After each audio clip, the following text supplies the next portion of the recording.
All right, quick question. Have you been thinking about buying or selling a home in Arizona? Because if you have, you need to talk with my guy Tim Tafoya with Real Broker. Tim knows the Valley market and makes the whole process way easier than you'd expect. Whether you're buying your first home, upgrading, or trying to sell for top dollar, he's going to guide you every step of the way and make sure you make smart moves. And listen, don't wait until everyone else jumps into the market and competition heats up. The best time to start is right now. Make sure to hit Tim up. That is, call or text at 623 755 7635. Or you can email him at timtafoya, that's TimTafoya, timtafoya95 at gmail.com. And please, make sure to tell him you heard about him from this podcast. That's Tim Tafoya, Real Broker. Real agents, real results. Let's make that move happen.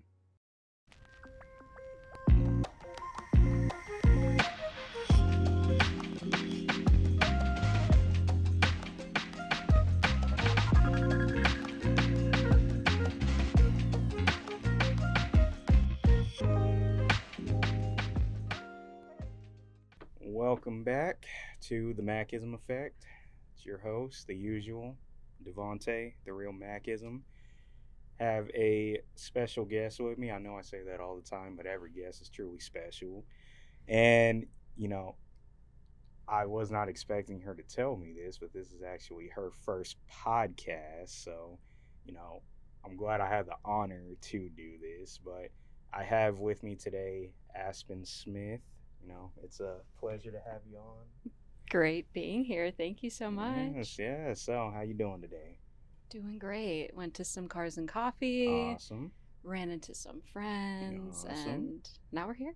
Awesome. Yeah. Awesome. So, I'm pretty sure you know why I wanted to have you on. But, I figured I'd let you go on ahead and tell the story about, how you got to here. That is a loaded question. I know.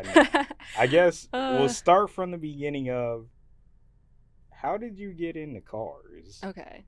That's a good, I guess, starting point. So, let's see.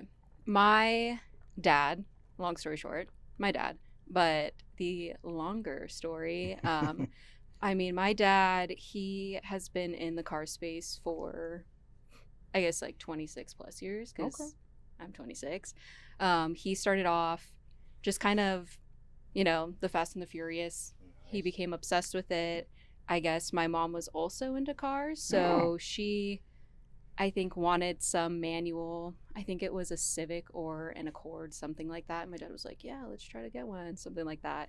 And so, he started his business out in a very small town where I was born. It's called Sierra Vista, Arizona. So he started his business called Hush Performance. Oh, cool. So he does parts for Honda's Acuras for the most part. And he's done, you know, glass repair, like a bunch of different things. Like he sells parts on eBay, just anything to do to, make money. He's like an entrepreneur. So it's always been part of me. And Okay. he is like the one that really got me into it. He became friends with, a lot of people also in the scene. So like Hasport Performance, because they're also Honda guys. So yeah, that's kind of the story, I guess. Okay. Nothing too crazy. That's cool. Awesome. No, it's always interesting because, everybody has a different story for the most part. Mhm. Both your parents being in the car is super cool. None of my parents care. So I almost say I'm like the only one in my family that really does like truly love cars. Yeah. But that's definitely cool to hear. And Hondas. So because I know you have the GR86, you're not a Honda person. So me getting the GR was like kind of like two personalities, like kind of combating heads in a way, because like on one side I was like, I can't betray my father, who's like the Honda guy. And then the other side of me was, oh, I'm like in this new phase of my life. Like the advertising agency I work at, I work closely with Valley Toyota. And I was like, oh, I really want to get a car because then I could use that for content for them. And I mean, I don't know why. Like, I just really liked the look of the car, which is kind of why I gravitated towards it. Okay. Because I knew I was going to need a new car. My old one was actually a Honda Civic. So I was like, the GR could be more fun. Like, I haven't had like a fun me car, anything like that. So it was a little like, I mean, when even my dad's friends heard that I had a Toyota, they were like, oh, she didn't get a Honda. But yeah, Type R was, I mean, just price point too. I mean, the economy right now, like with cars, it's insane. Like, even when I was looking at getting the car, like from when I first decided I wanted one to when I actually got one, I was like, dude, I'm getting ripped off so hard right now, but it is what it is. Yeah, when we were having our chat at the warehouse, I think I was telling you I actually had the first generation. And, still to this day, I tell people all the time that is the best chassis I've ever driven. I know it's slow. I know. But the car wasn't made to be fast. Right. So, but honestly, though, like, I really almost pulled the trigger on the newer GR86, but like you said it best, economy, price point, I'm like, I want to get in the car payment again? Right. Like some of the, what is it? I guess the performance packs, like those ones, some dealers are listing new ones at like $45K. I'm like, that is ridiculous. I'm not even surprised, honestly. Yeah. No, and I mean, it's kind of the charge it to the game scenario, but at the same time, I'm still looking at it like, dude, like, if you don't do something, you're just going to have a bunch of cars just sitting on the lot. Right. But again, also to combat that statement, people are going to pay for it if they want it. So it's like, it's a trade-off. And honestly, what made me kind of get rid of mine was I was running around with Arizona 86 back when they were still like big and popping, but after a while I kind of got tired of looking at the car because every mod I would want to do, somebody already did it, and then it's like, I just don't feel like I can build this car anymore. So yeah, but still to this day, best chassis I've ever had. Part of me always wants another one, but at the same time, it's like I'd have to like basically do a motor swap at this point. Okay. Yeah, but that's just me though. Okay. But and then correct me if I'm wrong. It's your first manual, right? It is my first manual. Okay, so Gio told me the story about Sedona. Dude, I feel and I was laughing so hard because I'm like, I've been there before, and it's like, because mine was also my first manual. Oh, okay. But I had already driven manual previously, so I understood how to drive it. It's just I had to learn that one. Yeah. And I only had a weekend to actually like get comfortable with it. Yeah. So, tell me, what was the hardest part? Dude, the hills. I mean, like, I conceptually have always, like, I've known how manual operates, how to do it, all that, like my dad and my mom growing up. Like, I watched them do it, so I'm like, I understand what you're doing there. But the actual execution part is where I had very minimal experience doing. Like, I think my dad tried teaching me one time in a parking lot, and it was on a weekend, and it was super packed because we were at like a Sam's Club or something like that. And it was some old car that he had with, it's like a super modified Honda. So it was also pretty difficult for me to actually understand how to execute it. And then I ended up driving my friend's GR Corolla around my neighborhood, and I was like, oh, this is cool. But beyond that, it was like, I didn't really have the experience doing it. So I think at that point, I was driving the car for maybe 3 or 4-ish months, Oh, okay. which is like still like, a good amount of time to learn. But living the valley, there's not that many hills. Like the only inclines I really experience are, getting on the freeways, things like that, or just the little ones that kind of throw me off guard. And like I've been to Sedona many times, so like I know what's happening. But he texted me, he was like, hey, like, you want to hang out? Like, we're going to take pictures up north after this car show. And I was like, yeah, why not? Like, hang out with my friends, like my new friends. Like, it'll be fun. I, for some reason, thought when he said up north, I assumed it was North Scottsdale. I don't know why. I like Flagstaff and Sedona never crossed my mind. I was like, yeah, like Oh North man. Valley, cool. He's like, okay, we're gonna go up. We're gonna take this freeway all the way up. I was like, wait a second, where are we going? He goes, Sedona. I was like, okay, yeah, yeah. I'm like in the back of my head, I'm like panicking. So I'm driving Megan in the car with me, and I was like, warning, we're probably going to stall a lot. I'm probably gonna be scared if I go mute. I'm just focusing really hard on not rolling back, crashing into the car behind me. Um, yeah. So it was an experience. Oh yeah. Definitely needed because, you know, you have to be exposed to those things. Like if you're Yeah. gonna learn, you have to have the experience, you have to fail, learn how to do it differently. So Oh, yeah. 100%. Yeah, it's funny too because I'd probably say the first time I was actually nervous in a manual was back when I had my 300Z, Okay. and that's because it was right hand drive. So that's a Mm, whole nother battle. right. And I was telling somebody, uh, honestly, looking back at it now, I was never really scared of left turns because, like, you think, and that's what most people are scared of. But then I tried to explain it to somebody that just got a right hand drive, and I told them, Mm-hmm. like, the thing that you're looking for is how much of a gap do you get in between cars? Because at that point, you just have to decide, are you willing to gun it and take the risk? Mm, Because no mm-hmm. matter what, I will forever stand on this point too.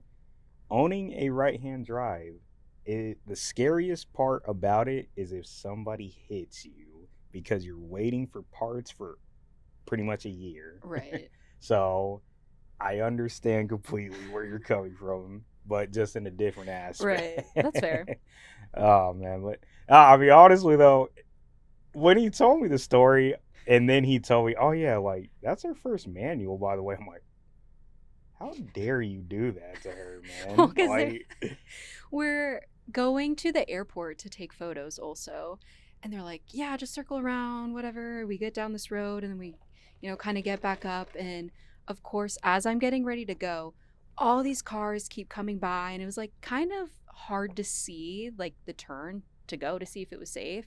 And my brain just malfunctioned. Oh yeah. And every time I started like getting ready to go, my foot automatically would just slam on the clutch and the brake at the same time. I'm like, why am I not going forward? I'm like, you have to let go. Oh my So god. it took probably like 5 minutes. And I was like, okay, let me just like sit here for a couple seconds and just like remember how to drive this car because for some reason something's not connecting to like the brain and like the body. And yeah, Oh man, yeah, that was it wild. was pretty embarrassing, but I mean, hey, hey, it's the best part. yeah, You you never stop stalling. I right. don't care how good Yeah. you are. You Yeah. always stall. Mm-hmm. Happens to the best of us. Yeah. So, I guess we'll pivot into you have been, I guess we can say recently, been regarded for your brand shifted edit. Mm-hmm. So please tell us more about that. So, Shifted Edit is basically a platform for the community in Arizona to, find whatever car meet, car event, car show, whatever category you want to call it. And it's just really a space for people to meet other people that enjoy cars and maybe even more specifically, specific kinds of cars. If it's JDM, Euro, vintage antiques, Mm-hmm. trucks, muscle, anything like that. That kind of started. One of my friends, he was like, "You should post more on TikTok." I was like, I don't know, maybe. Like, I don't know if I want to put myself out there. And I was like, you know what? What I have to lose? I'll just like have fun with it. It's like a fun little side thing that I'll do. And then kind of started building traction. And then I started posting car events because at the time he had a shared calendar of car events. And he was like, just add to it, blah, blah, blah. I was like, yeah, for sure. Like I know of, the typical recurring ones. Like I'll add them to that calendar. And then I'd just be scrolling on Instagram and I'd just start seeing more and more and more. And I would start adding it to that calendar that I don't even know how many people had it, but I know it was at least maybe like 5 people.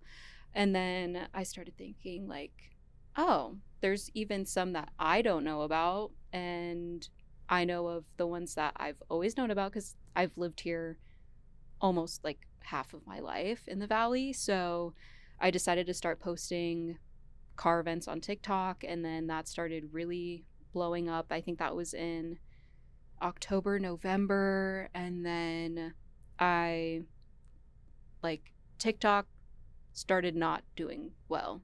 And it was or I guess around the time of when they were going to sell to Oracle, and then they ended up selling, and my views tanked. And I was like, well, now I'm going to have to post to Instagram, which was the most, I don't know why I was nervous about posting on Instagram. I think it's just a lot of the people that I went to high school with or college, it was more of like that, Oh, yeah. I personal get connection thing. And I was like, it. oh, I don't want to be cringe and post online, all that. But then a lot of people that I met passing by, they were like, "You don't post on Instagram?" I was like, "No, not yet. Like, I know I'm missing a whole entire audience." And then I just decided to do it. And then it just like blew up out of nowhere. And I was like, whoa, Oh, that is yeah. So crazy. it's funny you say that because I remember seeing a reel somebody did of the second you decide to start content creating and everybody you know sees you.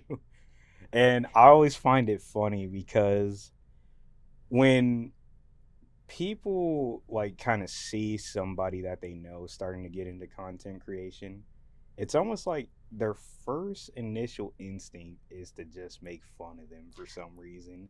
And to me, I've never understood it because I have so many people ask me about just content creation in general, whether it's podcasting, whether it's just posting on social media, and I tell them like I never like to make fun of people that do it unless they're doing something stupid, but that's a totally different discussion. But other than that, I don't like to make fun of people that do it because now that I understand the back end and how hard it is, I can't knock anybody for trying because it is one of the hardest things to do. But problem is, most of your like 100K plus people that post content, they never show you the back end. They only show you the part where they already won. So I get that point. Yeah. And it's funny too because I remember this had to be the first turbo study that Eric from Last Air Brand ever did. I remember seeing you walking around, and then after that, I started to see you at every car event. And then someone told me, I'm like, I need to keep my eye on this girl because I feel like she's cooking something up, but I just can't put it together. Yeah, me showing up to virtually like every car meet or car show alone too, like not speaking to not speaking to anyone, just like keeping to myself. Oh yeah. Like walking around. Yeah, because I remember, because like you're usually fitted up like when you're at places. So it's like you can't not like see you.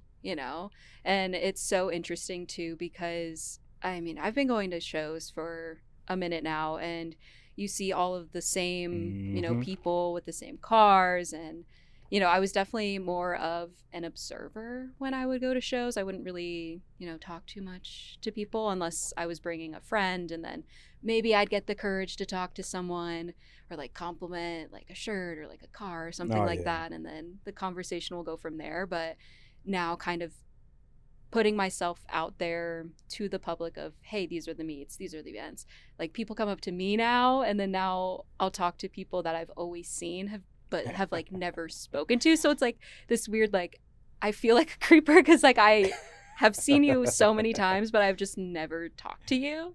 But it's really cool because I mean a lot of the people that like that at least I've ran into, they're everyone's so nice Oh yeah. and like super chill, and that's, I think that's just why I love doing shifted edit. Like Oh it yeah. takes a lot of time to do, but I don't regret it. I think it's really fun, because of course me coming from that, I'm a removed observer of these things. Like I was kind of shy, this and that. It's like I know there's other people like that, and I think it's more like there's more of that connection of sometimes I'll see people, they'll say, I don't have anyone to go with, or I don't know which one to go to. And I'm like, hey, like I was there also. Oh Like yeah. I did not talk to anyone when I would go, but people at the end of the day, you're there for cars. Everyone you're going to meet enjoys a car. Oh So you yeah. can just talk about it and you can make Oh, connections from 100%. there. Oh yeah. Like I still remember the day that I first actually said something to you. I feel like we were both a little nervous. Yeah. I mean, I know I definitely was, but it was funny because like people always ask me all the time, like, how do you do a podcast and you're always nervous to talk to people? And I'm like, I told him like, you gotta understand that first impression is everything, and Mm-hmm. it's like if you feel like you're messing up internally, like you're never gonna forget it, and then Yeah. you're gonna try to avoid that person at all costs. Like shout out to him actually, Jorge from Torment and Tarmac. Are you familiar with Sunny Drive Solana Combs? Mm-hmm. So I have said hi to her many times. She knows who I am, and I'm always nervous to talk to her. So me and Jorge were talking one time, and I told him, "Yeah, I'd like to get her on the pod one day, but I'm just very nervous to ask her." And he's like, "Why?" And I'm like, "I don't know, man. She just kind of intimidates me somehow, some way." He's like, "Her? She's like the sweetest person on earth." And I'm like, Mm-hmm. "I don't know, Jorge." He decides at 10 p.m. at night to put all three of us in a group chat. Hey. And I'm like, dude, what are you doing right now? I'm over here like freaking out internally. You're like, it's 10 p.m., bro. Exactly. And then I'm like, what are you doing, Jorge? And he's like, I'm trying to help you. I'm like, this is not the way to do Hey, but sometimes you it. need that push. Oh, I You know. know? Oh, Why not? yeah. Jorge, I just got to tell you that thank you, but also I still kind of hate you did that. I'm not gonna lie. But you know, it's always that's a good point as well. You know, we all got to start somewhere. Right. I remember when I first got my FRS, like I was so nervous to go to any event, Mm-hmm. and then luckily a buddy that I had worked with, he took me to a car meet with him, and you know from then on it was just all right, I'm good. But even then I still get nervous at certain ones just because it's like I gotta find at least one person I know, and then it Mm-hmm. makes it easier. Mm-hmm. I am the same way. That kind of happened to me today. I was supposed to meet the original Big Poppy, JJ, at 4, and I got there before he did, which usually it's the opposite way. And as I'm parking, I see Gio walking towards me. I was like, "Yeah, Gio's here." I had no idea he was gonna be here. Like Hmm. that's awesome. So I'm walking around with him. He finds, you know, a bunch of people that he knows, and it's just me and him. And we're just walking around. And then he's like, "I gotta go, you know, do some errands." I was like, "Okay, bye." And then I'm like, "Wait." You're right. JJ wasn't there yet. He had something happen with his dog. So I was like, man, it's been a minute since I've been to a car meet and I haven't seen anyone that I know, or like at least know close enough to just kind of Amen. hang out with them.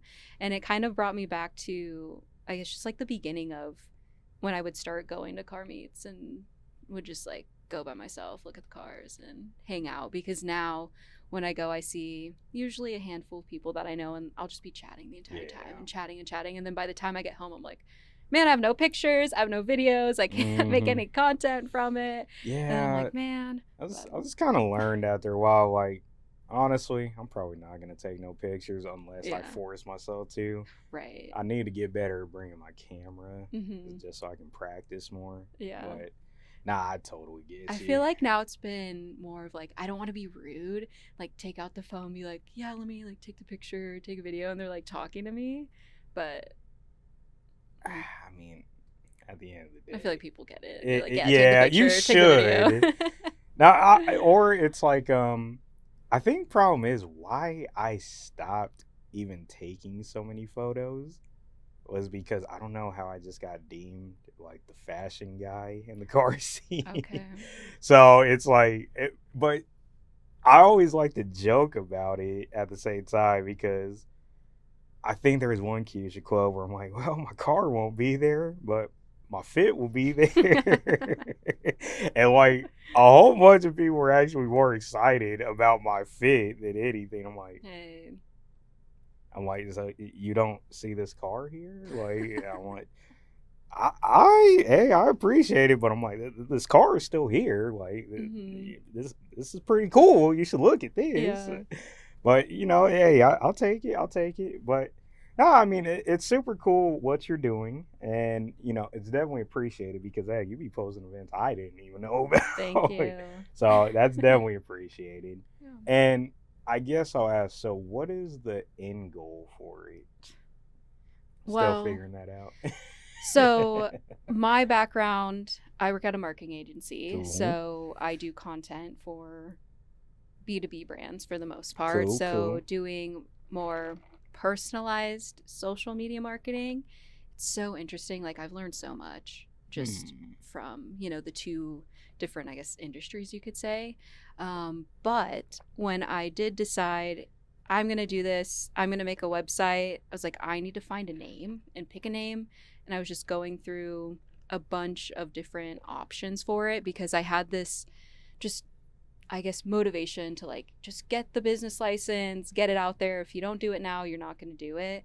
So I settled on Shifted Edit. And then from there, I was like, okay, what is the point of this? What is the goal? And I was thinking when I was picking those names, I was like, I could do like the Valley something, the Valley this, but I didn't want that to box myself in to just Arizona. Yeah. And Plus, it would have sounded too cliche. right, because there's already like Arizona Cars and Coffee, and it's Yeah. very like house name, very staple. So it's like I don't want to, kind of step on their toes, and I want to be able to expand outside of Arizona if I needed to, or like as a kid, I really liked videography, photography, stuff like that. Like I grew up watching Casey Neistat, like all those like OG YouTubers. So I was also thinking about Shifted Edit potentially being kind of like a media hub or like a little, I don't know, automotive, maybe not publication, but maybe resource or just something for car culture enthusiasts, I don't know, highlighting things. So I wanted it to be a little bit more expansive to give myself the opportunity to, I don't know, just kind of make it my own and turn it into something fun, I guess. So newsletter coming soon, maybe. Hey, there we go. There we so go. there's a start. That's just a little bit of it. I think it'd be a great idea. Yeah. Awesome. Well, I mean, I will say this. From the moment you started it, I knew it was a good idea. Mm-hmm. I definitely have enjoyed it. And I don't know, you get told this very, very much, but you're doing a great job. Thank you. I wanted to tell you that myself because it has been so beneficial. I'm glad. Trust me, I miss so many like announcements about anything car related. Now that you popped up with this, it's like at least I can keep track because man, you don't realize how much stuff goes on There's out here. a lot, and that's the thing, like I miss a lot too. Oh, yeah. Because that's why I'll do one post usually on Wednesdays. It's like, okay, here's the Mm-hmm. screenshotable, sendable one. And then people will usually be like, you missed this one or add this one. Or sometimes people will post on like a Thursday. I'm like, oh, shoot. Like, obviously I didn't know about it ahead of time, but then I can include it in like the video one and just at least try to make it the most updated as possible. And just, again, just to highlight as many as I can. And from there, it's really whoever is consuming the content, you get to decide which one you want to go to. Oh, yeah. Like, I know there's some people that'll say, oh, it's, I don't like supercars or hypercars. And it's like, here's a whole list of other ones you can check out. Like, I haven't been to all of them. And I mean, I'm just like one person. I can't go to all of them. But yeah, you just have to figure it out yourself. I'll tell you what, I gave you a lot of credit that day when the Red Bull thing was out here. And then you still made your way to the warehouse. Well, like, I didn't want to miss that one because I love everything that, Eric and Rebecca do, especially the warehouse. It's just so cool because it's that, intersection between fashion, cars, and like that culture all in one. And it's like, I don't want to miss something like that. Yeah. But then, that was a long day. And I was so tired, like standing in the heat at like 90, 100 degrees. Me, I was about to go, and then I saw how crazy that line was just to get off the freeway. I'm like, nope, and just kept driving. I'm like, yeah, the thing about that, I think I got there an hour and a half or 2 hours before it started because we knew it was going to be so packed. Yeah, I'm like, I'm not doing it. Yeah, I don't blame you at all. But, it overall was a good event, though. Oh, yeah. Okay. Oh, yeah. I mean, it was so cool. Like, I don't know if you know this. Maybe you do, because I think I've posted about it a couple of times now, but I used to intern at Red Bull. Right, at ASU. Right. So it was just like a whole full circle moment of, because I think when I started my Red Bull internship, that's when I got into Formula One. And that was the year that Max ended up winning the championship. And Red Bull... I don't know. I can't remember if they won the constructors. Sorry, you just hit a nerve with that one. Trigger warning. I will never forget that scene. Yeah. So the crazy thing about that, too, another tangent, when he won that year, me, my best friend Lauren, who was also an intern, we were begging our managers, send us to Glamis. We want to go to the sand dunes. Like, they were doing this, I don't know, race at Glamis or something like that. And last second they were like, oh, we actually need more people to come. Do you guys want to go? So her and I, we go a day beforehand because we wanted to eat dinner at the beach in San Diego and then backtrack to Glamis the next morning. So we drive down there at like, I don't know, 4 a.m. or something like that. We get there early in the morning, start sampling Red Bulls. We ended up staying in some motel after Glamis because it wrapped up after the sun had set. And that morning was the very last race of the season. I kept checking it and it kept being like red flagged for some reason. So by the time we're on the road, the race was still going on. And at that point, it was already like 2 or 3 hours past like the race start time. So I'm listening to it on like the F1 app. I didn't pay for it or something. So we're like literally listening on the radio. So it's just the commentary that's going. I'm like, what's happening? And then they're like, Max won, like all that. And then my friend Lauren's driving. I'm sitting in the passenger seat. She just starts screaming. She's like, he won. Oh my gosh. So, I mean, it was a cool experience. Like, I'll never forget that.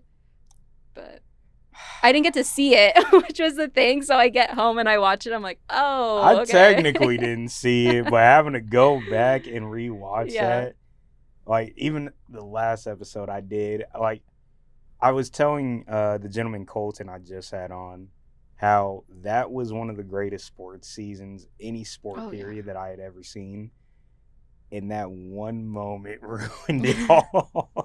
Because it just kills me to this day because it's like you literally tainted that title now all because of one decision. Yeah. And it's like, for one, credit to Max because he was on a mission that year. Oh, yeah. Him and Hamilton both. I will forever say we will probably never see something like that ever again because them two literally tried to kill each other. Oh, yeah. Multiple times. Yeah, I mean, that season, it's just so crazy. Like, oh, yeah. them running into each other and Yeah, yeah. just great season. Oh but yeah, it's but definitely controversial. yes, it is indeed. What are your thoughts on Lewis's recent success? All right, so because I think actually I just posted a comment that's going crazy Oh, right now on yeah? somebody's page because Oh. somebody asked a question. They posted a picture of him and Kim Kardashian and asked, "What do you think about this?" I said, "He's using one curse to cancel out the other curse, and they're canceling each other out." Hey. And I'm like, hey, because let me tell you, when he won in Barcelona, like, oh my God, I had never been so happy before in my life. And it's like, it was just such a heartwarming thing to see because watching him after that 2021 season, Mm-hmm. just you feel like it's going downhill. Yes, there were moments that were good, Mm-hmm. but then that first year in Ferrari, Oh. like, honestly, Yeah. till this day, I am amazed he did not call it because I would have called it. Like, I can't do it anymore if I'm gonna go through this. Mm-hmm. But I think he can make a push for the title. It's more so about the reliability of the car because Yep. even though Leclerc is struggling for some odd reason, which I'm always curious when one is struggling but the other is not. Like, Mm-hmm. are they doing Right. something? I mean, it's like a Russell and Kimmy thing. Yeah, but you here's the know? thing though. Like from his first time in the Mercedes till now, I've never liked George Russell. Like, I've been plotting his downfall for God knows how long now.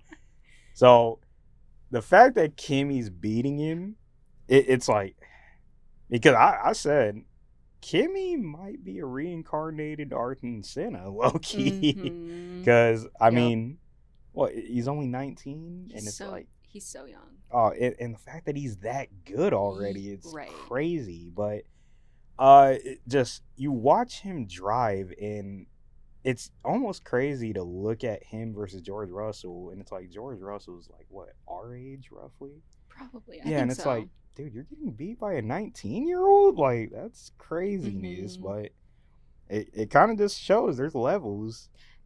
Yeah, definitely. And it's interesting too because like when you think of it from I guess that perspective, like Max and all of the teammates that Yes. he's ever had, and they're screwed instantly Well, because they're up to Max. yeah, And the cars are probably more favored for him yeah. Well, a little bit maybe. yeah, I think I so a don't know. little bit. But even like Albon talked about it, where he kind of said like, it's not really, but it just shows how good he is. He just Mm-hmm. makes it look so easy. Right. Because I've said since the day he started, Max is a generational talent. Oh yeah. We're probably almost never going to see anybody like that. Kimmy is close, but Kimmy still has a few He still steps has below. like so Yeah. many more years to go too. And I mean, with Max too, like, it's always interesting watching him drive because it almost looks so effortless, and then when he actually has to try, he Mm-hmm. shows you why he's the best. And now I'll put it like this: overall, Lewis Hamilton is the GOAT. But if we're gonna talk about just pure overall skill, I'll probably take Max. Just cause he's shown me he can get it done regardless of the car. Mm-hmm. Especially last season when he almost made that comeback. Oh, crazy. Oh my God. I thought it was over for Oh, him. And then, truth of be course, there he told, goes. yeah, truth be told, like, if the papaya rules did not exist, I feel like Max would have won that title because that's the only thing that helped Norris low key. Mm-hmm. But to each their own. Like, quite frankly, like, I'm happy Norris got it, but I'm not. Yeah. I'm not too thrilled on the way he got it because I do feel like Oscar is better. Yeah. That's just my take. Deal with it. But no, I mean, other than that though, how have you enjoyed the season so far? I mean, it's been interesting to see, I guess, because what George was kind of up there at first, and then Kimi started, slowly coming for it, and then now he's championship leader, and then Lewis is coming back. So it's been really interesting. I mean, it's exciting, which is nice, because in 22 or 23, we were listening to, saying Max Verstappen, Max. It was that was rough. Insane. And I'll always be a Red Bull fan because of the Red Bull connection, but I mean, to see, other contenders and competitors just compete for it and kind of have that excitement of, we don't really know what's going to happen, or most of the time we kind of know what the order is going to be once they cross the finish line, but at this point it's more exciting. Oh yeah, 100%. So I've been enjoying it. Yeah, I mean, the new regulations definitely, I haven't tried to hate too much. Yeah. Because I get it, you're trying to figure it out, but then there's a point where it's dude, just stop trying to go electric. Just go all motor. That's all. Because I don't know if you've been to a race in person. No, not yet. So I got to go to Austin in 2024. Okay. And you cannot even hear those cars. Once they're out of the section you're sitting in, you can hardly hear them. Oh wow. And it's all right, so that's boring. On top of that, it's I'm not even saying bring back the V10s. You can do a V8 all motor, and I think everybody would be satisfied. But it's just a matter of hearing the cars, I feel, keeps everybody engaged. But plus also too, you're limiting what we've been seeing at the start of this season. All the issues that they've been having with trying to do the 50-50 distribution. It's what's the point? Yeah. That's not what motor racing is. And the whole, I guess, overtake. I don't mind. What is that, a button or something? Yeah, so I guess it makes it that exciting because there's more passing and exactly. overtaking. I will say the 50-50 distribution has been god-awful, but also this season has actually produced some decent racing, because you just said, how it went from another win for Max, another win for Max, another everybody's actually been having a fight this year, and it's been pretty interesting to watch. So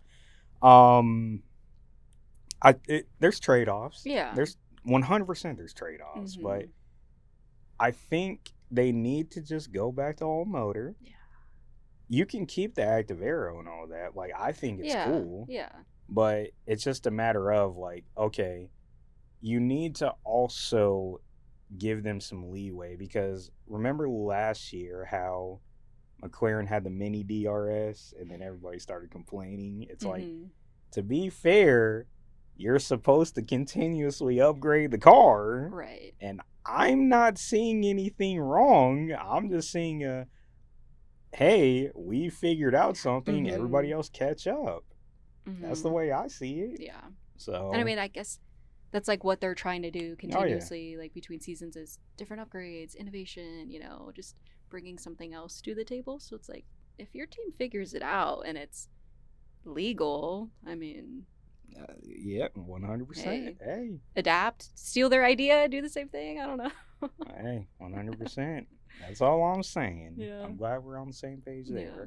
Well, we're going to pivot into the segment. Like I told you, you get 5 to 10 questions. Oh, 5 to 10? Oh, yeah. 10's a lot. I mean, to be fair, nobody's ever gotten a 10.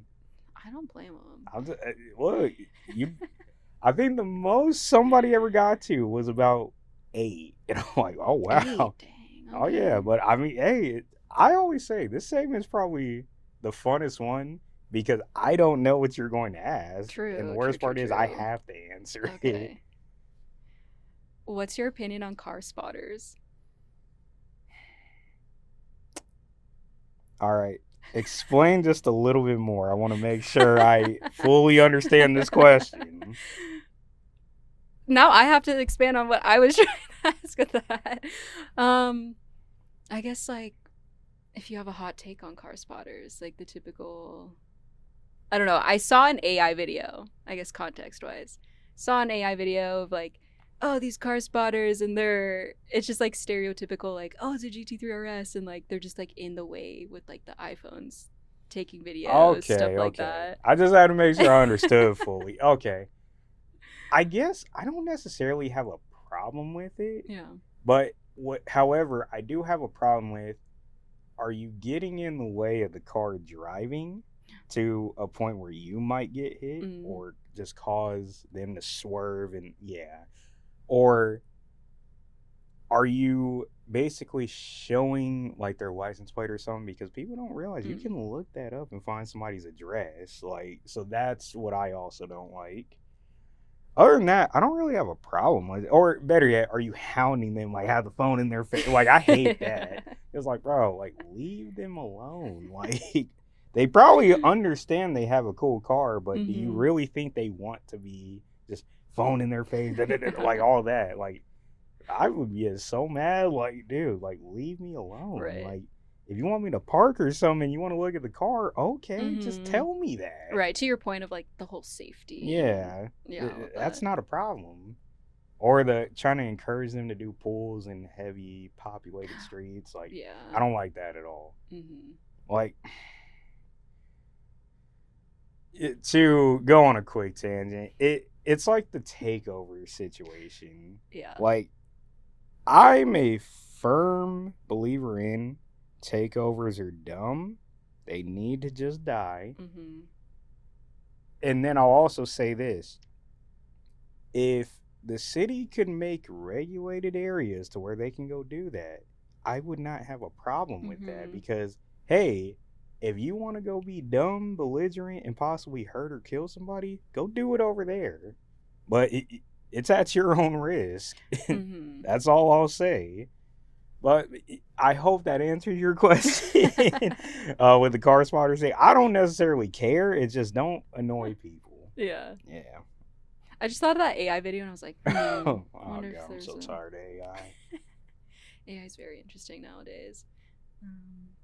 Yeah, I like that point you bring up too of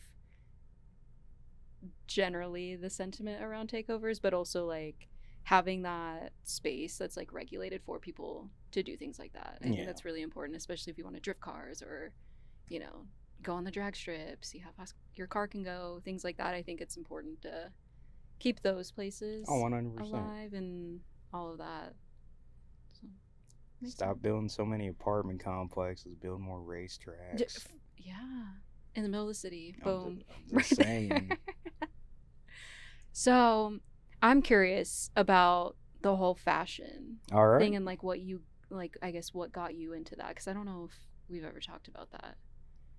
I mean, aside from it being a cultural thing, realistically, so funny enough, what actually got me into sneakers was cars. Okay. And it always sounds funny to people when I tell them that, because they're not understanding of how that happens. But then I tell them, like, believe it or not, there's a lot of like sneaker colorways that are inspired by cars. Slash, like, you know, you can go back to like early 2000s, like you see these music videos and all that. You see somebody getting out of like a really nice car. They didn't look bummy. So I feel like they coincide regardless. But I guess for me specifically, I'd say more so it started off with sneakers and then elevated into everything else. Okay. But yeah, so that's really it. Because I mean, are you big into fashion and all that? I'm like fairly basic when it comes to it. Like, if you know me, you'll see me in like white or black. That's pretty much it. I've learned. Or maybe like a blue here and there, because blue is my favorite color. And I mean, these are like a little like minty. Those aren't bad. Those aren't certain bad. lighting, like it could look blue, but it's definitely like a little minty green.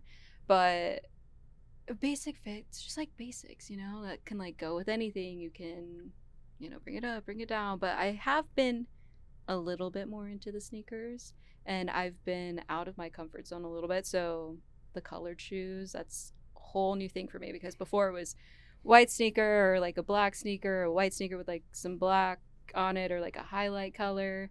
So So getting out there a little bit more. I'm gonna give you some tips. Yeah. Because I absolutely despise all black sneakers. Oh I no. refuse to wear No. them Yeah. because I. But here's the thing, though. I tell people that because to me, it doesn't allow me to challenge myself and really like.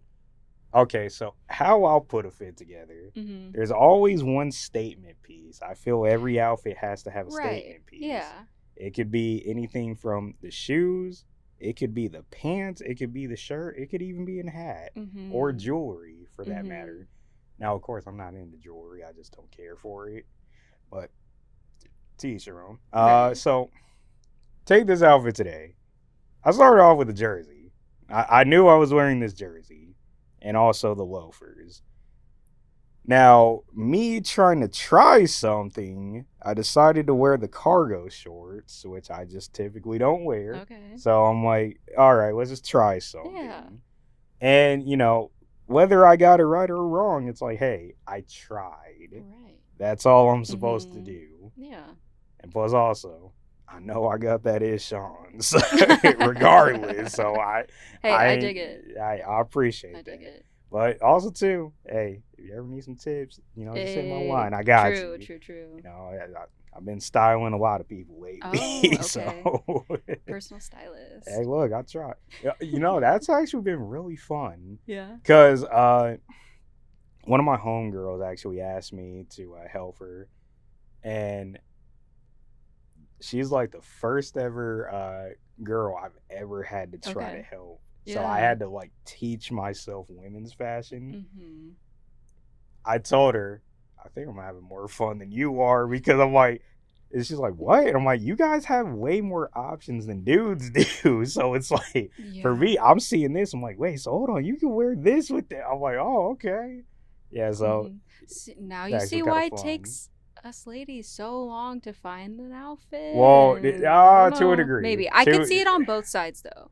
Because in my head, I'm like, oh, it's so easy to be a dude. You just, throw on some pants and some shirts and all that. And it depends on the type of dude. Like, some dudes just don't care. Right. Hey, you know how many times I've gone to some of these shows and I'm like, You're like, interesting choice. Yeah, but it's like, it's not my closet. Fair. Yeah, and because I feel like with at least women's clothing, there's different ways to style it because you could go a little bit more upscale or not as much, and there's like a lot of options, which I feel like could kind of give you that, analysis paralysis, however you want to call it, of like there's too many options, therefore there's like no option all at the same 100%. time, which is primarily why I like the basics, because like I'll throw the shirt on with like a pant or like a skirt or whatever. But fashion is interesting. I mean, I'll throw on that Canadian tuxedo from time to time with the boot and just call it a day. No, I feel that. I think it's I definitely would like to see more people in the car space, like focus more on fashion. Yeah, because that's where I credit Eric Pasha a lot for. Like, I've told him numerous times, which I need to get him on the pod. The reason why I like Last Era brand so much is because it's the perfect blend of car fashion mixed with streetwear. It doesn't look like your typical car clothing brand that you'd see in like Zoomies or something. Right. And also, like, he's got a really good eye for doing different things. So, I credit him a lot for that. I've also been told, even Rebecca Nguyen, she's actually a fashionista herself. So, yeah. So, those two in general, like, definitely like what they do. Oh, yeah. Absolutely. I'm like, I feel like I designed the direction of this conversation of how it was going because, I mean, exactly to your point, like, the stuff Eric's doing is really cool. It's very much a brand built by enthusiasts for enthusiasts. 100%. And it's not similar to any other, like Instagram or kind of like TikTok store that you could see doing car, I guess, fashion. or 100%. apparel's the word that I'm looking for, but I love all the stuff they do. Oh yeah. It's really cool, especially with the whole streetwear, because I think that's where what I like a lot is like kind of that streetwear, but then sometimes I do like a little bit more of like an elevated look. So it's kind of like a battle between the two, because even before I started Shifted Edit, I like, my dad is an entrepreneur, my grandma, she owned a scrapbook store. Oh, cool. And I guess I had a hand in convincing her to do that when I was like 6 years old. So like as I've been getting older, I'm like, I know I want to have a business. I just don't know what I want to do. And after college, I did not have a full-time job lined up. So I was just kind of chilling for, I guess, a month and a half to 2 months before I found a full-time job. And I was like, what if like, I love golf. So I was like, what if I did like a golf clothing brand for women? Because there weren't a lot of brands doing women's golf clothes. And I was also caught in between, do I want it to be very traditionally golf forward, or do I want to integrate some sort of, I guess, streetwear into golf? Because I saw a lot of, kind of like that automotive apparel like look and feel, but I wanted to bring that over into the golf space. But apparel's a lot, and I don't know a lot about it, and like, I can dress myself sometimes well. Other times I'm like, I don't know what I was thinking there, but it's like, that sounds like a lot more work. Yeah. So it'll come to me, and it's like, it kind of boils down to like, it's almost like a false sense of confidence with certain outfits. I kind of get at times, because like, I'll tell somebody like, man, bro, I know I got it on today. Like, I know. Okay. And then in reality, I'm looking at it like, nah, this ain't it. But it's like the fact that I'm playing the part that I'm that confident. Mm-hmm. It's like, this is working. Hey, like, now, do it. Of course, you just, it's always a never-ending battle. Yeah. Yeah, but it's some people get it, some people don't, and. Even like me saying I want to see more fashion people in the car scene, like, definitely we got quite a few that are out here. Oh, for sure. Yeah, and I mean, it's definitely good to see more and more. Now, I would like to start seeing more like events catered towards it specifically, like blending the two. I mean, I can't say too much. I am currently working on trying to do something like that, but I will keep that to myself. So you'll probably see my event on Shifted Edit sometime. Hey, I was gonna say, if you need a platform to promote it. Oh yeah, but yeah. So that's cool. I like that. Yeah, I've had this idea too, because I used to work with a client who does luxury roses, and I mean, I've seen, I'm pretty sure they're AI, but a lot of, Porsches with in like flower fields, things like that, or like a bunch of flowers coming out of the front, things like that.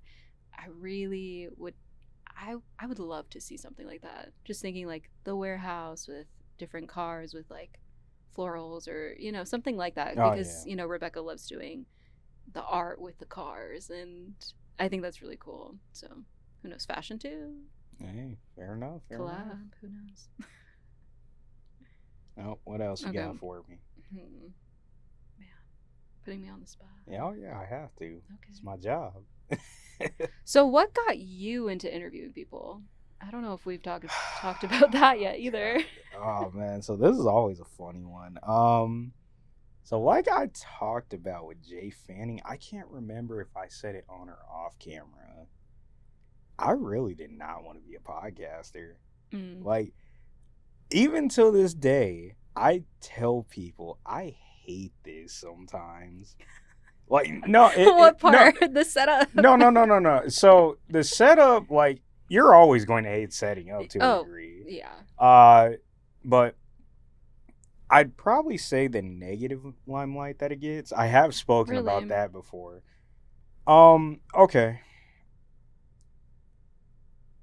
I'm going to put it to you like this, because it's going to sound crazy, but it's going to make a lot of sense.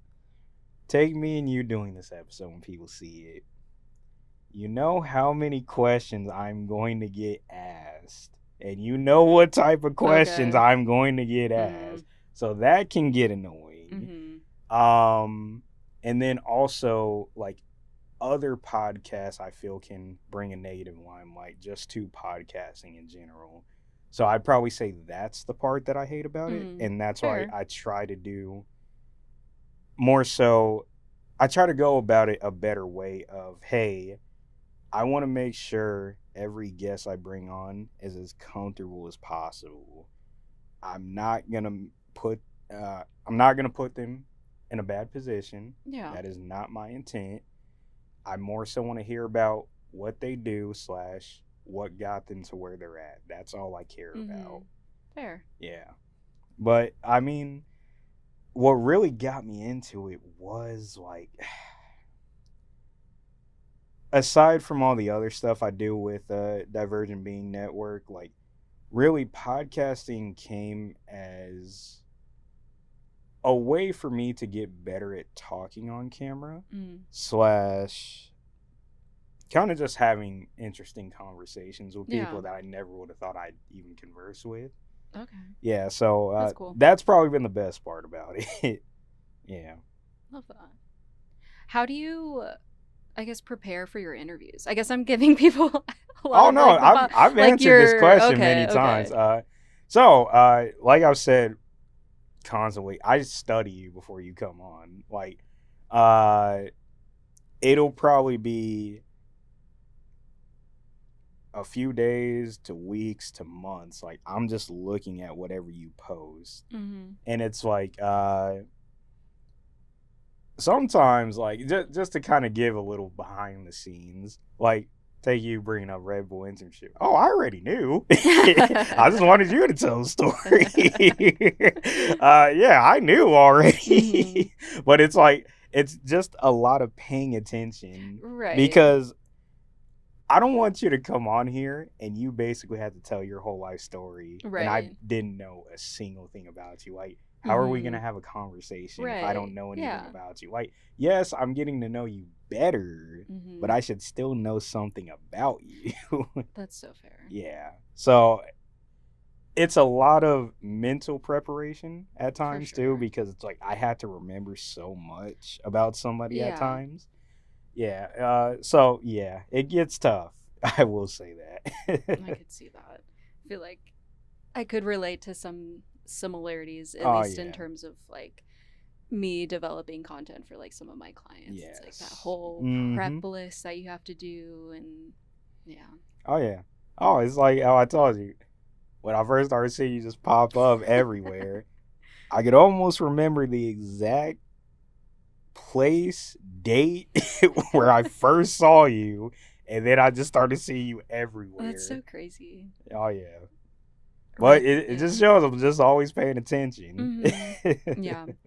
Would you say, I guess, because you're a creative, like you're creating this, are you more, I guess, visual or a little bit more, I guess like analytical or something like that? That's actually a good one. Man, that is a great question. I'll probably say a little bit of both to a degree. Now, analytic wise, probably not as much. But okay, I'll put it to you like this. Some that I've worked with, like, they don't realize how deep I am into this. And then they'll see it firsthand because I've invited them on a project. One actually called me a human think tank because like I'll just constantly I can't shut my brain off, like I told Jay Fanning. So an idea is always popping in my head. Now, a lot of ideas, I just can't do them, or I just either refuse or just don't care to do them. But, it's like when ideas pop into my head, I don't really write them down. Like, they always stay in my head. Or it's like I'll pass them off to people just because it's like, hey, like, I think you would be good at this if you just did this and that. I'm not sure if that's something you want to do, but I'd say go for it. If you need help, I'll gladly help you. I don't mind. I need to stop offering help so much. I need to start charging. I'm not gonna lie, Consulting fee. but even then, I have a hard time with that too because like I don't have the numbers to back up my ideas. I just know like, look, I thought about this because I thought it'd be cool. Mm-hmm. I feel like if you get the right person to do it, it works. Hey, I mean, sometimes I guess with ideas like that, it's you just kind of have that gut feeling of like something, like I don't know what's telling me. Like it could be backed up by things you've seen or things that have worked in the past, but sometimes you might not have that rationale of like this will work. I just have that feeling. Yeah. I feel like that's kind of like, I guess, for example, you mentioning, bringing ideas to someone and offering that help. It's like, I think that's kind of when I first met Giovanni. It was, I think, during Car Week here at Espressos and Engines. That was like our first time actually meeting in the flesh. He was like, dude, what you're doing is so great. Like, keep doing it. Like, he used to do some newsletter Oh yeah, he's telling me way on his back episode. when, Yep. and he was like, you need to do this, like, please, like, we did it and then it died and I'm glad it's getting picked up. So Yeah. it's just like a lot of people, I mean, like you, him, and so many other people that I've met recently that have just kind of helped me like keep doing it, like just do it, Oh which yeah. has been really helpful. Hey, I'm glad to hear it. Yeah. uh, Okay. Trying to think of another question to ask you. I'm surprised you didn't write them down. No, I did not. I was like, you know what? I had some in mind. Only one person but... wrote them down. Oh, so yeah. I'm like, usually I'm that type of person though. Like I gotta write stuff or like I'm gonna forget, and that's exactly what has happened right now. How, I guess, when did you start going to car meets? Kind of, I guess, what am I trying to ask right now? When did you really start being part of, the scene and like the community, and how has your perspective maybe changed from when you first started going to, I guess, kind of where Arizona car scene is currently? Okay.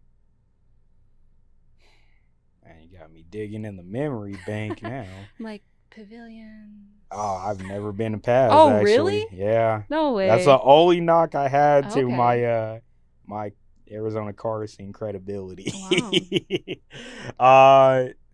I stay in the West Valley. That's a drive. Yeah, I don't blame you. But probably 2016 Okay. is when I roughly really started getting out to car meets a lot more. And it's interesting because so my mentors in the car scene, that they actually watched me grow up. Okay. And one of them actually has a very cool car. He's got one of the few RWBs in Arizona. I will not name names because he would hate that very much.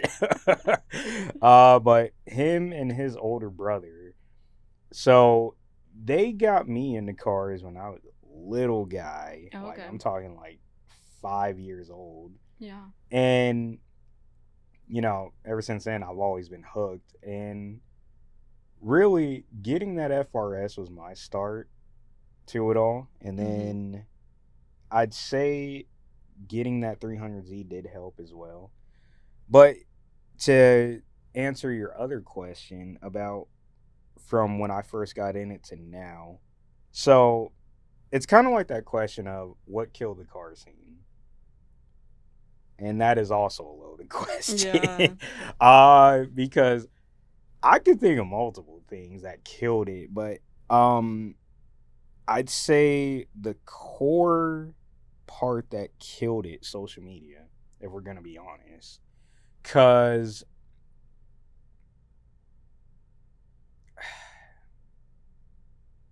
how can I put this? I feel like it got too clout driven in a sense. And that's what really started to be the downfall because like I remember bringing this up like on a random thoughts post I did, like how a kid now thinks 1,000 horsepower is standard. And I look at them and I'm like, dude, like, y'all have never been in 600 horsepower cars, so how would you even know? Because, like, the fastest car I've driven was 800 horse, and, like, that actually made me nervous. Because it's like, you don't realize how fast that is, especially, like, straight to the wheel. Right. Like, oh, yeah. But, even then, too, like, still one of the other scariest cars I've driven was a 997 GT3, because it's just so nimble. And, you know, I look at that and getting to drive cars like that, and it's like, these kids are talking about 1,000 horse. Oh, if you don't have 1,000 horse, like, what are you doing? I'm like, right, buddy, you don't even have your license yet.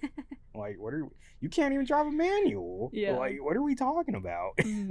So I'd say clout is the big one for me. Yeah. Well, the internet, I should say. Yeah. But no, like, we can get into the brands and all that, but we'd be here for hours talking about that, if I'm being honest. Brands not trying. I feel like just motorsports as a whole, I feel like it was bigger, like, way back in the day. Like, everybody was into motorsports. Like, yes, everybody's kind of into F1, but that's only because of the show, if we're being honest. Right. Which I don't knock fully, but also, too, I do knock the people that only watch the show and that's how they know about F1 and don't even try to learn more. Yeah. Yeah, because, I mean, heck, I remember somebody trying to tell me Danny Ricciardo was, like, one of the greatest of all time, and I'm like, dude, he's only won, like, 3 races in his entire career. Like, what are we talking about? He's probably one of the greatest personalities. Oh, yeah, 100%. 100%. Yeah. I was saying, before he retired, somebody needs to pick him up just as an ambassador. Oh, totally. Oh, yeah. Totally. But, no, I mean, the internet overall is what I kind of go back to.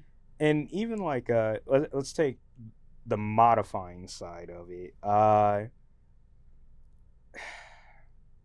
Really, how much people sell parts for is a problem. Because why is this, let's say, like, a body panel for an S chassis. Dude, when that thing first came out, it was like no more than, like, let's say $2,000. And I know I'm butchering the number here, but I'm just giving an example. $2,000. Year 2026. I'm not paying $5,000 for that. I'm sorry, I just can't do it. Yeah. So I'd say that's another side of it too. But yeah, that's fair. The internet, I guess, to your point, it's definitely kind of that double-sided sword. What do they call it? I don't know. I don't know what the double-edged sword. Yeah, double. Yeah.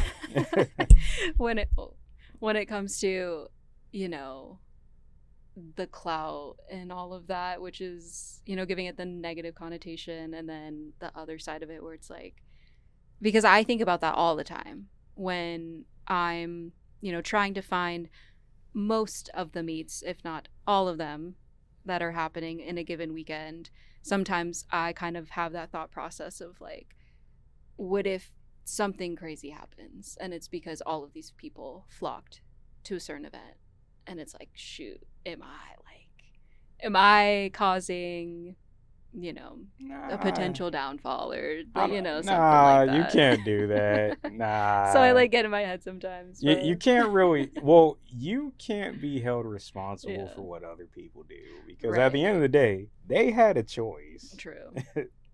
So I hope that eases your mindset. But sometimes it's like, oh no, am I sending all these kids to like some event, and it used to be, you know, tame or chill, and then it's exploded or something. Not to say that like things have exploded because of me, because I actually don't know, but I get you. Yeah. Okay. You might have don't gotta be correlated. I know. Well, that's just like the thing. Like, I'm like in that mode. But I did have a question. I had one, and then I lost it. but it was about something car related.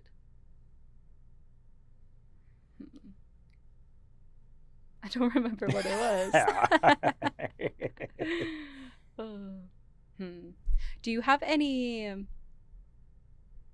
like what other hobbies do you like to do? Oh my god. Or like interest? I mean, I know you have a lot of other interests, but like.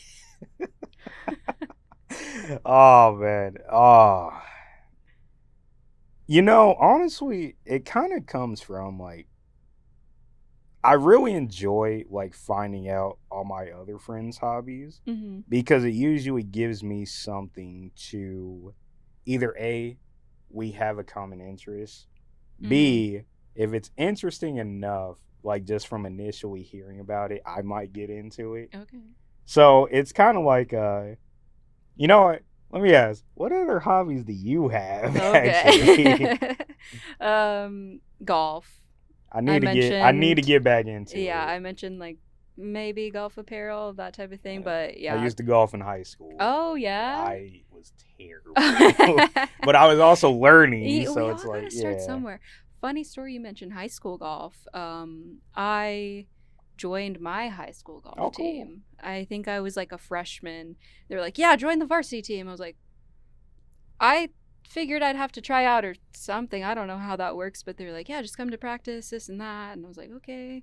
It was awful. It was not fun. Like, especially out in Arizona, like the season was summer, like August, the very start of the school year.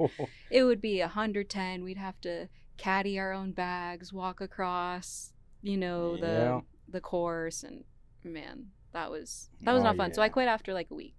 And they gave me like a full-on like varsity bag. And the coach that I had at the time, she was like, "Yeah, just take it, blah blah blah." And I was like, "No, I'll pick it up next time I come to practice," because I didn't want to take it and then have to like be like, "Oh, I'm quitting," because I knew in my head I was going to quit that day that she gave me the bag. But yeah, crazy. No, that's the only letter I got in high school. I didn't even get practice squad. Did you ever play in a tournament? Or? Oh no, the one time I was about to, I never paid the fee that you had to pay, and my coach was so mad.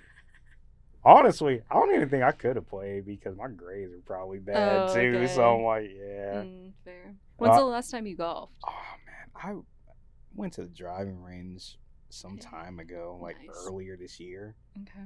But it's like, problem is I need to buy a new set, or just like a newer set to me. Yeah. Because I want to get back into it. So actually, funny enough, with running this network, I always get an idea to start a new show. Okay. And I had this idea to kind of take this, but whatever guests I brought on, we go play like a round of golf and do this. I'll go. But problem is, hey, I suck. So it's like, that's going to be boring. No, if you do like a par 3 course, something like that, or even like 9 holes, just something simple, like chit-chatting, because Bryson DeChambeau, he does that.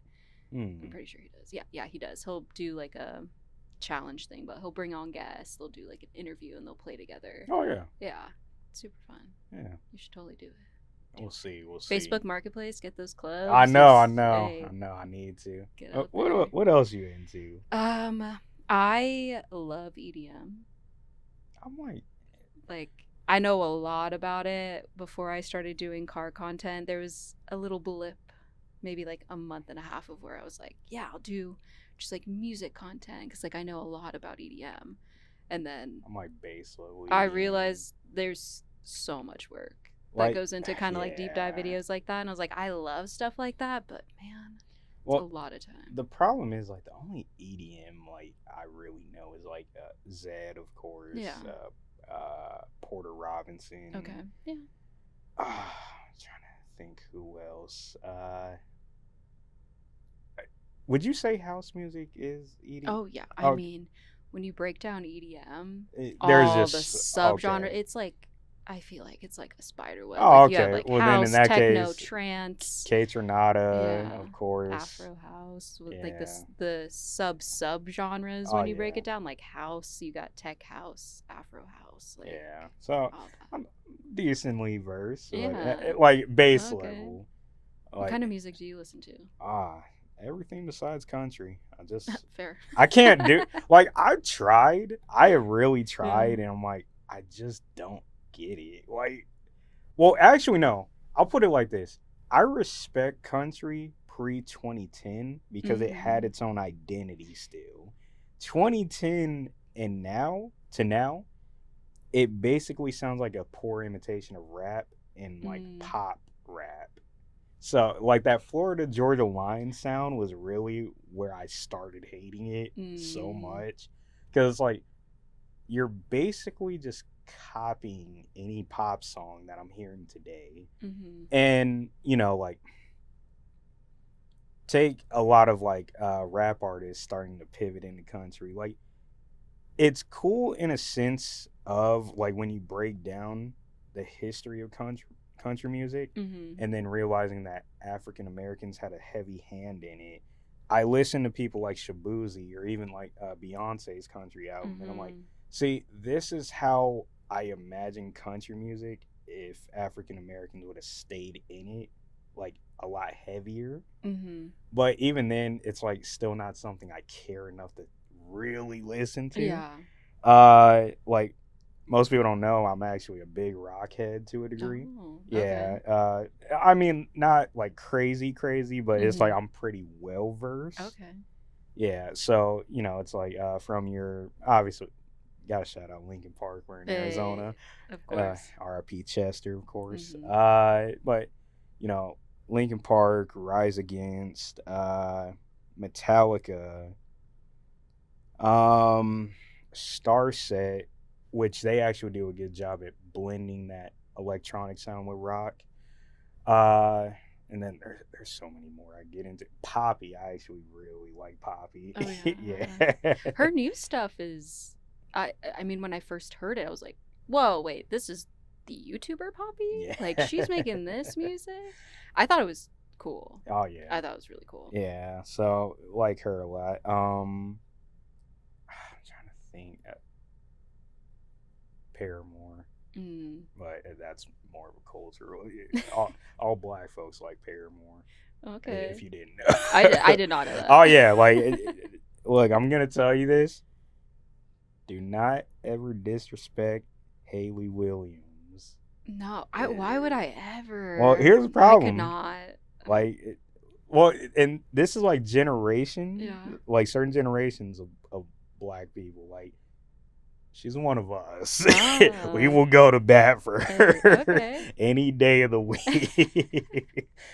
Like, don't you ever tell me she's terrible. Like, we gotta run the fade. She's not. Exactly. She's like, not. we gotta I mean, run the fade now. I can't do what she does. Oh, Therefore, yeah. like, that's the one thing. My roommate and I talk about this all the time. Like, when we see someone, like, there was one day she was driving somewhere. She sees this guy doing just yo-yo tricks on the side, like, the corner of the street. And she was telling me about it. She was like, dude, I almost like missed the light. Like I was just so entranced by this dude yo-yoing, and she was like, I will never knock someone for doing something cool, even if it's like a little weird, because it's like I can't do that. Therefore, like 100%.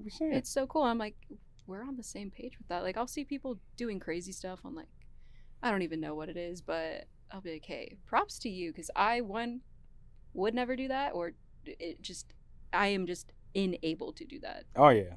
So no, 100%. Yeah. I'm trying to think what else am I into actually. I'll tell you, it gets to be a lot at times because like I've had to like stop hobbies because I'll get too into it and then it like pulls me away from something else. Okay. I mean, I try to play video games. It's like it gets harder after a while. Yeah, you have to like set aside time. I feel like I wouldn't even say set aside time. No. It's just if you really have nothing to do, that's when I feel it's okay. But if you got stuff to do, right, go handle that first. What kind of games? Wait, PC, do you game? Console? I used to as a kid. I was an Xbox user. Hey. I'm like, I hate Xbox now because I have an Xbox One, and I turned it on recently, like maybe a week ago. Fans started like going Dude, I was like, I can't play a single game even with the discs. Oh, like yeah. I'm putting in the disc, it's like, you need to update. I'm like, why? Yeah. It's the disc. Why do I have to update the entire console? Shouldn't it just like work? And I couldn't get into my account for a really long time, but in middle school I played a lot of Modern Warfare and Black Ops, so that's pretty much the only thing I played. So I'm really good at Call of Duty. Okay. Like, it's to the point, like, I thought about trying to do it competitively. Oh. But I got tired of it because I got tired of being mad all the time. And, like, I always say, like, with anything I do, once I start getting mad, it's time to stop. Hey. Because it's like, you're letting it consume you way too much. Yeah. It's like watching sports. Like, I tell all my homegirls, I understand why they get irritated when dudes watch sports, because I've never been that type of dude to like sit there and get mad like I'm playing on the team. Yeah. But there is also a point where I do say, like, buddy, like, you know this team doesn't know you exist, right? Like, it's gonna be okay. Right. But yeah, so I stopped playing Call of Duty. Plus, also, I'm more of a Battlefield fan. Okay. So that's just me. But honestly, I mainly just play a lot of sports and racing games now. And even like then, I'm not very competitive anymore with them because I'm not getting paid. So that's already like why am I gonna sit here and like? Yeah. Why be try hard? You know? I wouldn't even say try hard. It's just like there's just levels. Yeah. Like, because here's another thing too. I hate when people always knock people for trying hard. You're supposed to try. Right. Yeah. It's like, if you're not trying, then why are you even doing it? Like, that's the way I see it. But you know, obviously 2K. I'm a big basketball nerd, so I have to play that. What's your favorite basketball team? I don't have one anymore. Yeah, I used to be a Clipper fan, and they did Chris Paul dirty. I can't do it no more, so I am just a fan of the game. Yeah, let's see, other game. Skater XL is probably my favorite game because I actually have a whole separate page dedicated to that. Oh, okay. And then been playing a lot of Forza lately. Yeah, so that's been fun. But I mean, come on, Horizon 6 in Japan. I've been to Japan. Like, that's been fun. Going back to Japan. Like, yeah, so. But, yeah, I mean, other than that, hobby-wise, I probably... Give me one more you're into. I'm going to see if I'm... Give me something that you don't think anybody would be into. Oh. I mean, I feel like a lot of the things I do are pretty basic. Wow. To a degree. I'm like, what else do I do? My life has been consumed by content stuff, website stuff the last, I mean, I guess, like 4 months. But yeah, before that, I mean, I would golf all the time, go to a lot of concerts, like EDM, a lot of that. Sometimes I'd craft here and there. Oh, okay. Yeah, like nothing too crazy, really.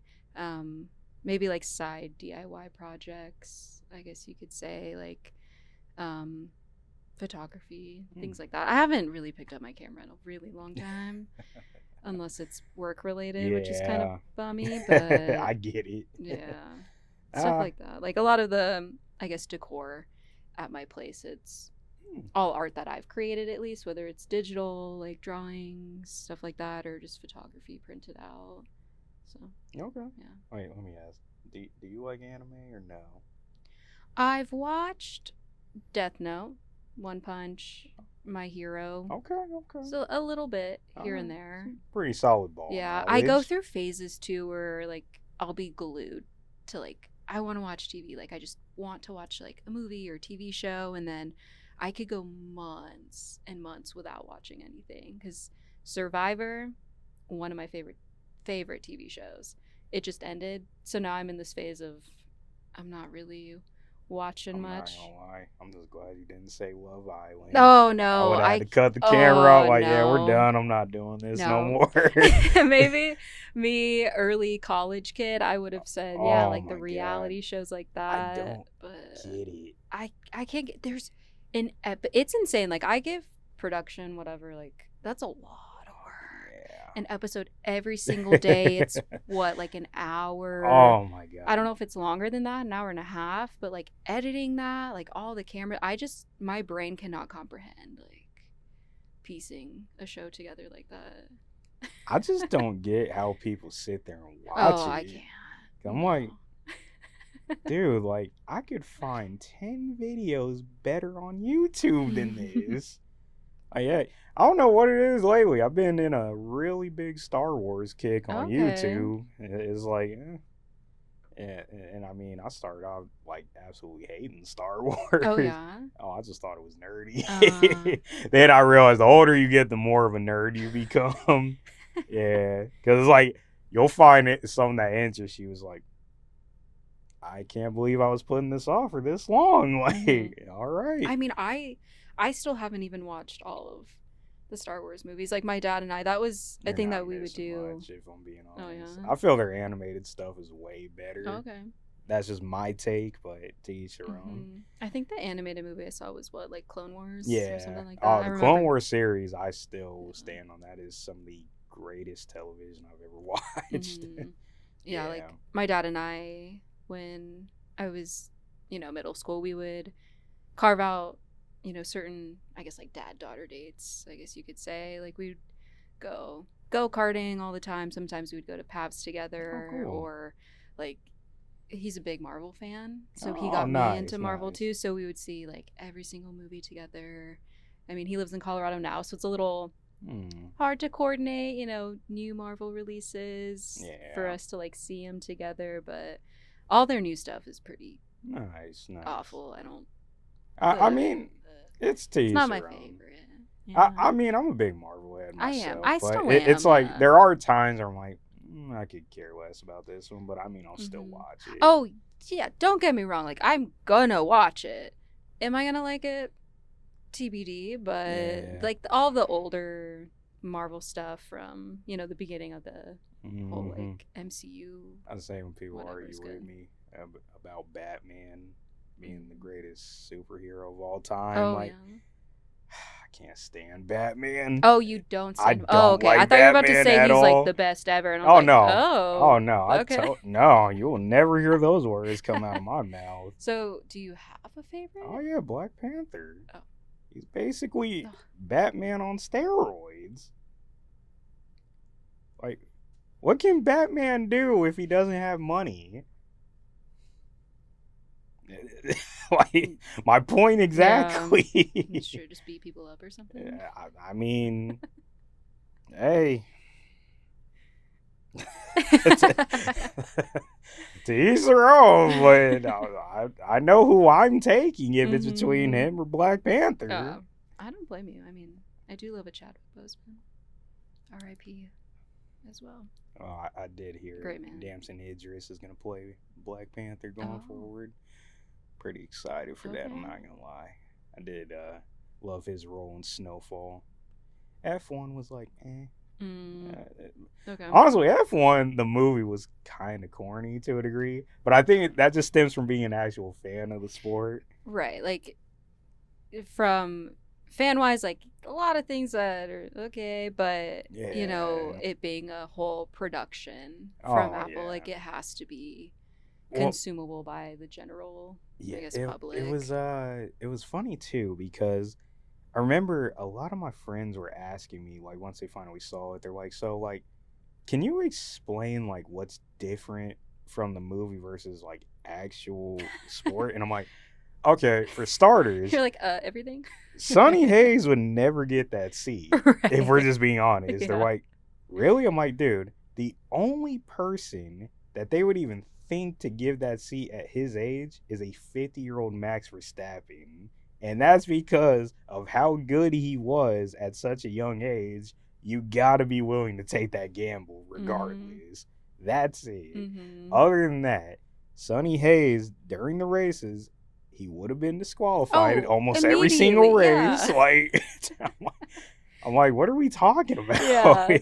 Now, I will say the situation where he kept like knocking the front wing off, that was actually a funny one, just because if you understand the lore behind it. And then Fernando Alonso, like, hey, good job.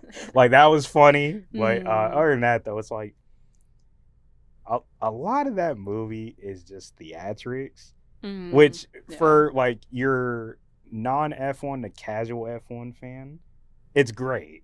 It's great. Yeah. But it's like, for actual fans of the sport, you're looking at it like, this is the dumbest thing I've ever watched in my life. Like, there's actually some rally movie that came out around the same time, but it's a Chinese-made movie called Pegasus 3. Okay. And it's essentially kind of the same story. This old guy gets a rally seat, and they were saying that movie is 1,000 times better than F1. And nobody is ever going to watch it, so I actually need to watch it. Okay. I mean, I might watch it now. Exactly. Okay. Like, I'm like, Pegasus okay, 3. okay. So, Yeah. I wonder how 2 and 1 were. Apparently they're good. Okay. Yeah, but I'll have to check it out then. yeah, but yeah. Back to your original question. Honestly, I just have way too many hobbies, and it's causing me now to like have to really sit there and always ask myself, what do I really want to do with Divergent being as a whole? But also too, that's what I feel makes my podcast so good, is the fact of, because I have so much knowledge in other avenues, it allows me to get more guests on than most people would get, slash we can at least have a conversation about something, because I always pride myself in being versatile to where it's like, we're gonna find something to talk about. So yeah. I love that. It's a great, I guess, what is it called? I guess like differentiator from like other podcasts where it's, you know, it's just strictly people just talk about random stuff, or it's very siloed into, you know, one area. So I'm gonna give you one more question. One more, man. Well, make this a good one. The pressure's on. Yes, okay. The pressure's always on the Mackism effect. Circling back to the car stuff. Okay. What's your 3-car garage? Dream 3-car garage. Oh my god. You know how many times I've been asked this question? Oh, I'm sure a bunch, but I don't know if I've ever heard this. The answer has never changed. Okay. RX-7 FD, 997 Porsche. I prefer an RWB kit, but I'd be totally satisfied with a 997 GT3, if I'm being honest. Like, I don't need a GT3 RS. Quite frankly, the price those things are going for now is absurd to me. So I'm fine with just a regular GT3 or a turbo. And then F40 Competition. Oh, okay. All the same color? Different colors? No, I don't care about same color.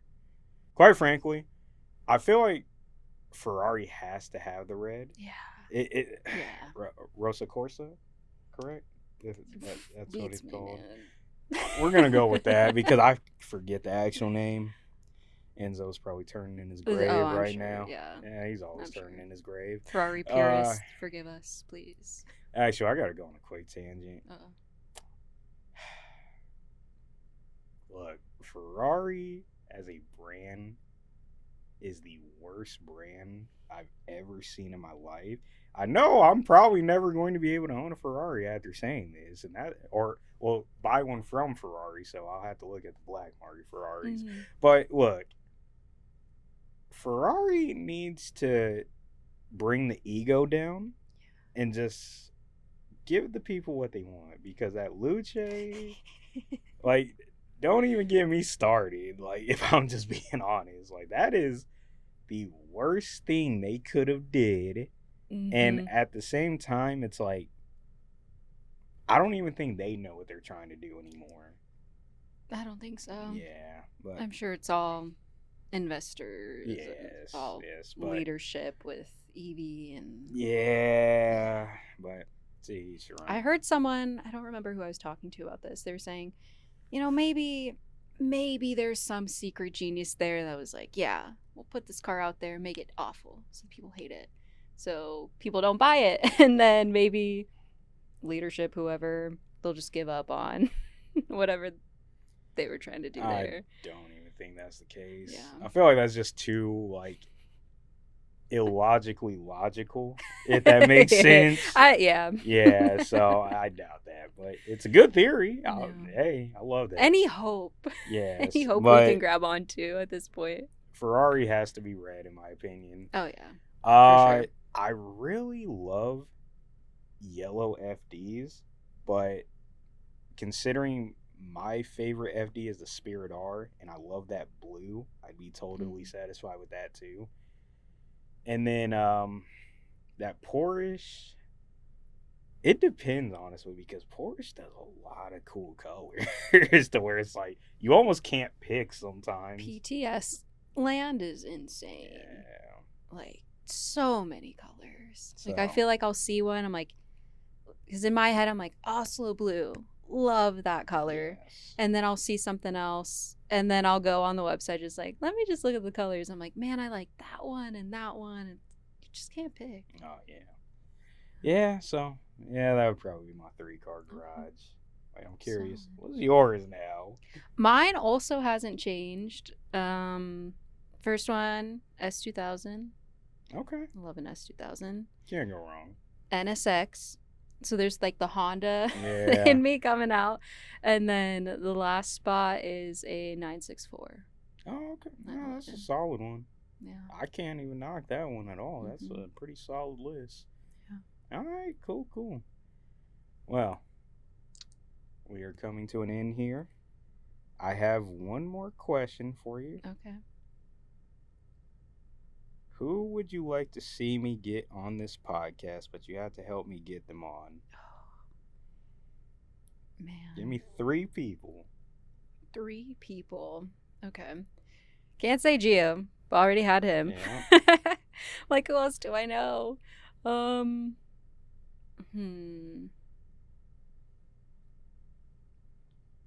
like, I don't know that many people. You know plenty of people. Let's get Megan. Come on, Gio's girlfriend. I told Come you on. to bring her with you. I know. I'm just so bad at planning, and so like, she ended up having a birthday party thing to go to today. That's too. fair, so I was that's like, fair. hey, it works. That's works fair. out. All right. Well, we'll love throw her. Megan in there. All right. Yeah, we love her. She cool. Yeah, she's all right. Yeah. Just kidding. That's what Gio would say. So it was a very Gio response. I heard it in his voice. Yes. Yeah. Me saying it, I was like, in his voice. Man, who else? Have you had Gentry on here? Gentry Stein. He's a really cool dude. He is a professional yo-yoer or yo-yo champion. I can't say I'm familiar with him. He's got a Lotus. I want to say it's an Amira. I think it's a blue one. He's a super cool guy. I ran into him one time, had no idea who he was. I was looking at his car. He opened the door. He's like, hey, take a look at it. I was like, okay. And then posted a video and his car was in it. He commented. I go to his profile. I was like, oh, that's the guy that it's his car. And then I go, yo-yo champion. He's doing all these crazy tricks. Super cool. Okay. Yeah. I can't say I'm too familiar, so I have to keep that in mind.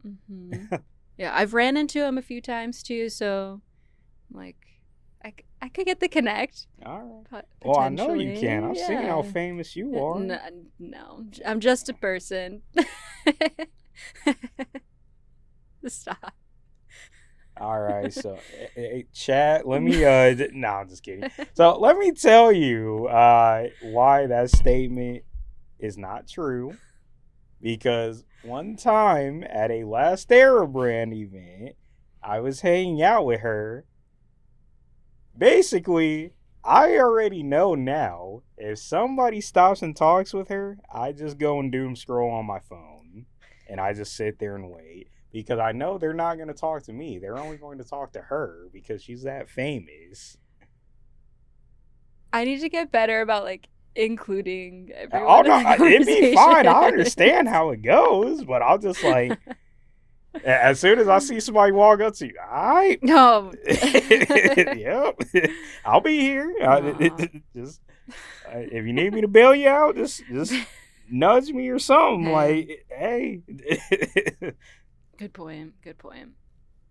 So I'm not gonna allow her to say she's not famous. It's become a localized thing. It's very interesting. Very interesting for sure. All right, got one more. One more person. Have you had AMG Josh on here? I have not yet, but Okay. I am familiar with him. We've had a few conversations. Definitely cool to see what he's doing with DeVante. I have not had a chance to make it to an event yet. Okay. Yeah, I'm busy. Don't but blame yeah, me. he's definitely somebody I'd love to talk to. Yeah. Oh, I'll give you a bonus one because it just came to my head. Biker, Milan. I'm not gonna say his last name because I'm gonna butcher it, but I should know how to say it. Ducati Biker on Instagram. Okay. Yeah, he's a very cool guy. Okay. He's doing a lot too. He's so busy doing content, bike stuff. He's like a mountain biker too. He professionally races things like that. Oh, cool. Yeah. Good perspectives. Right. Bring in the motorcycles. Perfect. Stuff, yeah. Perfect. Awesome. Well, I will definitely keep all of them in mind. Okay. So, any final words? Plug in socials, of course. I'm like, I just went blank. I noticed. Like, you look like your brain got fried. I know, I'm like, because that's like when I'm filming my videos, the hardest part. It's like intro and then outro because I'm like, it's like, I don't want to be like, give me a follow, but it makes a difference sometimes and all of that. But I mean, yeah, you can find me on Instagram, TikTok. Hopefully a newsletter will be coming soon. That's my goal for, I guess, the end of the year, or at least once it starts getting cooler, to have that kind of be out there for people, another avenue to connect people to other people and events. Get some car clubs out there maybe, so coming soon. All right. Cool. Well, it has been a pleasure. Yeah. Yes. Thank you so much. Welcome back anytime. Okay. And this has been the Mackism Effect, signing off. Y'all be easy.